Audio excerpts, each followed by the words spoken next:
नमस्कार. हरिओम. मी योग विद्याधाम धुळे येथील योग शिक्षिका सौ संगीता संजय पाटील. योग पुस्तकाचा थोडक्यात सारांश मी आपल्यासमोर मांडत आहे. आजची बदलती जीवनशैली व धकाधकीच्या जीवनात स्वास्थ्य आणि समाधान मिळवण्यासाठी योग साधना आवश्यक आहे. योग प्रत्येकाच्या आयुष्यासाठी महत्त्वाचा आहे. सकाळच्या योग साधनेच्या नियमित सरावामुळे आपण अनेक शारीरिक आणि मानसिक व्याधींपासून दूर राहून बाह्य आणि अंतर्गत स्थिरता आपल्याला प्राप्त होत असते. तसेच भावनांना सुद्धा स्थिर ठेवून उच्च पातळीवरील एकाग्रता साधण्यास मदत मिळते. अशा योग साधनेच्या प्रदीर्घ अभ्यासानंतर स्वअनुभूतीच्या माध्यमातून गुरुवर्य डॉक्टर बारचे सरांच्या लेखणीतून योग ग्रंथांची अप्रतिम निर्मिती झालेली आहे. त्या लिखाण केलेल्या पुस्तकांपैकी एक महत्त्वाचे पुस्तक स्वास्थ्य साधनाचा थोडक्यात सारांश मी आपणासमोर मांडत आहे.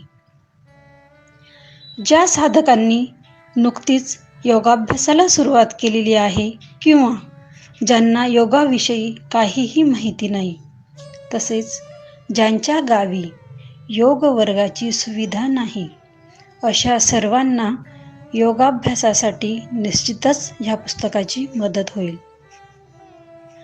स्वास्थ्य साधना पुस्तकात गुरुवर्य बारचे सरांनी 4 भागात विभाजन केलेले आहे.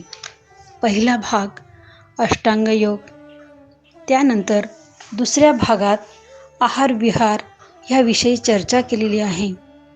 तिसरा भाग शुद्धिक्रियांचे महत्त्व सांगणारा आहे आणि चौथ्या भागात त्यांनी समापन केलेले आहे. आता थोडक्यात ह्या भागांविषयी आपण चर्चा करणार आहोत. म्हणजेच पुस्तकाचा सार समजण्यास आपल्याला निश्चितच मदत होईल.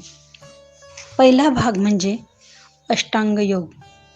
महर्षी पतंजलींनी सांगितलेल्या अष्टांग योगाचे सरांनी ह्या ठिकाणी 2 भाग केलेले आहेत. पहिला जो भाग आहे तो बहिरंग योग आणि दुसरा जो भाग आहे तो अंतरंग योग. बहिरंग योगमध्ये यम, नियम, आसन आणि प्राणायाम यांचे त्यांनी विस्तारित वर्णन केलेले आहे. विशेष करून महर्षी पतंजलींनी सांगितलेले 5 यम आणि 5 नियम ही पहिली 2 अंग आहेत. यम म्हणजे आपण सामाजिक जीवन कसे जगावे आणि नियम म्हणजे आपण वैयक्तिक जीवन कसे जगावे याविषयी पतंजलींच्या सूत्रांच्या माध्यमातून डॉक्टर बारचे सरांनी स्पष्टीकरण केलेले आहे. यानंतर तिसरे जे अंग सांगितलेले आहे आसन. पतंजलींनी सांगितलेले आसन स्थिर सुखम आसनम प्रयत्न शैथिल्यम याबद्दल चर्चा करण्यात आलेली आहे. आणि याशिवाय आपण जी वेगवेगळ्या प्रकारची आसनं करतो त्यांच्या माध्यमातून आपल्या 6 गरजा पूर्ण होणे महत्त्वाचे आहे. तर त्या कोणत्या? ताण, दाब, पीळ, संकोच, विस्तार आणि विपरीतीकरण ह्या ज्या 6 गरजा आहेत त्या पूर्ण होण्यासाठी 4 अवस्थांमधील आसन आपल्याला करणं गरजेचं आहे. त्याचबरोबर सूर्यनमस्कार देखील महत्त्वाचा आहे. संपूर्ण भारतभर वेगवेगळ्या प्रकारे सूर्यनमस्कार घेतले जातात, परंतु डॉक्टर बारचे सरांनी 10 अंकातील सूर्यनमस्काराचे वर्णन स्वास्थ्य साधना ह्या पुस्तकात केलेले आहे. यानंतर बहिरंग योगचे पुढचे अंग आहे प्राणायाम. प्राणायाम म्हणजे आपल्या श्वासोश्वासाचे नियंत्रण आणि विस्तारीकरण. प्राणायामाबद्दल सरांनी जलद श्वसन, दीर्घ श्वसन, बंधयुक्त प्राणायाम बंधमुक्त प्राणायाम अतिशय सोप्या भाषेत समजावून सांगितलेले आहे, जेणेकरून नवीन साधकांच्या ते सहजपणे लक्षात येईल. याचा साधकाने नियमित अभ्यास केल्यामुळे प्राणशक्ती आणि जीवन ऊर्जा यांच्या नियंत्रणास मदत मिळेल. प्राणायाम आणि योगासने हे एकमेकास पूरक आहेत. ह्या दोन तत्वांचा मिलाफ झाल्याने शरीर आणि मनाचे उत्तम प्रकारे शुद्धीकरण व आत्मनियम होत असते. म्हणूनच आसनांसोबत प्राणायाम तितकाच महत्त्वाचा आहे. आता प्राणायामानंतर अंतरंग योगाची चर्चा या पाठात केलेली आहे.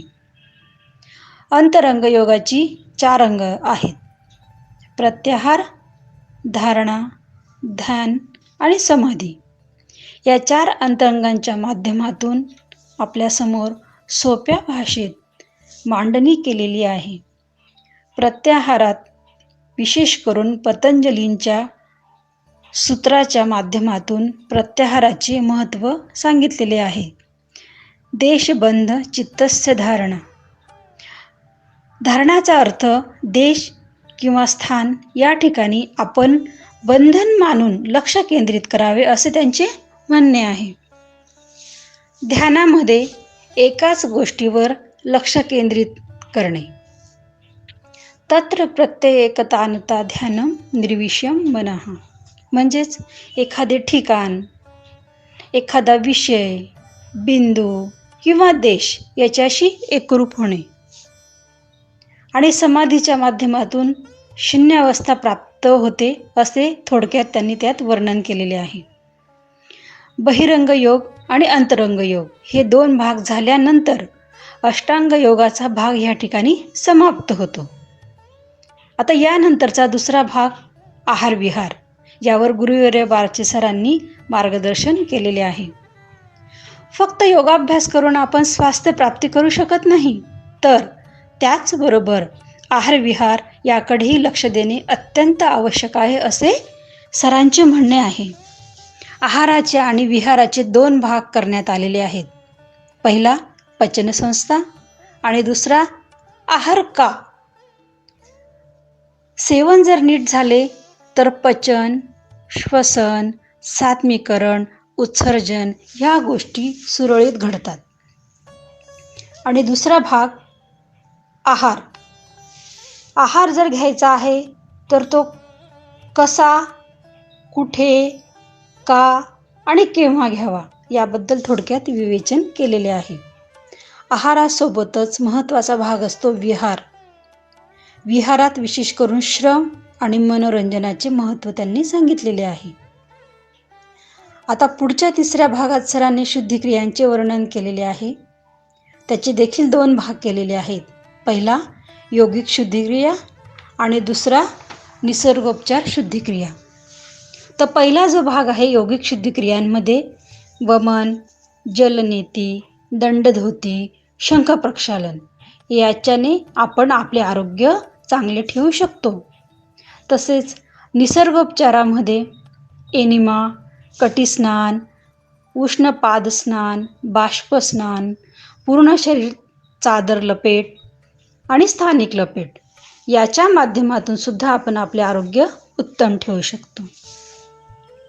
शेवटच्या भागात समापन करताना डॉक्टर गुरुवर्य बारचे सरांनी असे म्हटलेले आहे की अत्रे नावाचे ऋषी असे म्हणतात की ज्या वेळेस आपल्या स्वास्थ्याचा प्रश्न निर्माण होतो तेव्हा आपल्याला सर्व गोष्टींचा किंवा पृथ्वीचा त्याग करता आला पाहिजे. शेवटी शरीराचे महत्त्व त्यांनी एका सूत्रातून सांगितलेलं आहे. पुनर्वित्तम, पुनर्मित्रम, पुनर्भार्या, पुनर्महिम एतद सर्व पुनर्लभ्यम शरीरम न पुन्हा पुन्हा.